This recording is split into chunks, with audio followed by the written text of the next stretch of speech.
अनंत प्रकाश की फुसफुसाहट।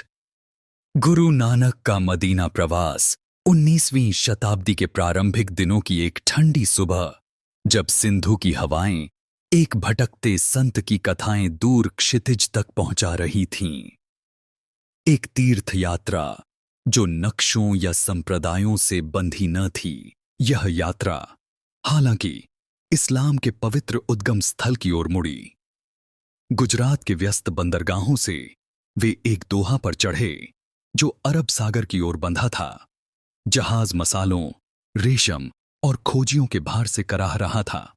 तूफान लहरों को फाड़ रहे थे, उनकी दृढ़ता की परीक्षा ले रहे थे। लेकिन नानक की शांत नजर उफनते जल पर पड़ी और चालक दल को शांत कर दिया। जो प्रभु सागर को हिलाता है वही उसे स्थिर भी करता है। उन्होंने धीरे से कहा, उनकी आवाज एक मरहम की भांति मर्दाना धीरे धीरे अपनी रबाब बजा रहा था। एक भजन गूंजा, एक ओंकार, सतनाम, एक सार्वभौमिक सृष्टिकर्ता, उसका नाम सत्य है। जब भक्त फज्र की नमाज के लिए मस्जिद अल नबवी पर एकत्र हुए, नानक भीड़ में शामिल हो गए। उन्होंने सजदा न किया, बल्कि मौन ध्यान में खड़े रहे। हथेलियां स्वर्ग की ओर खुलीं। एक विद्वान इमाम, शेख अब्दुल रहमान अल मदीनी ने अजनबी को नोटिस किया, वादन किया, जो बीच में एक फारसी व्यापारी द्वारा अनुवादित हुआ। तुम्हारी मौनता उपदेशों से तेज बोलती है। तुम कहां से आए हो और पैगंबर के शहर में क्या ज्ञान खोजते हो?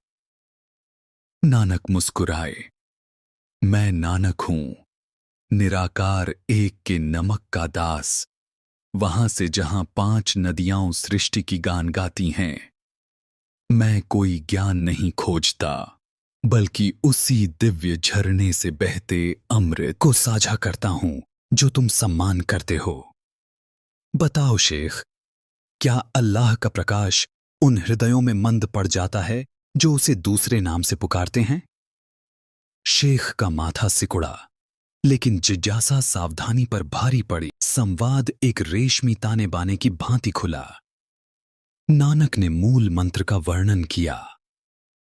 एक ओंकार, वह एकमात्र वास्तविकता जो सभी अस्तित्व को जन्म देती है।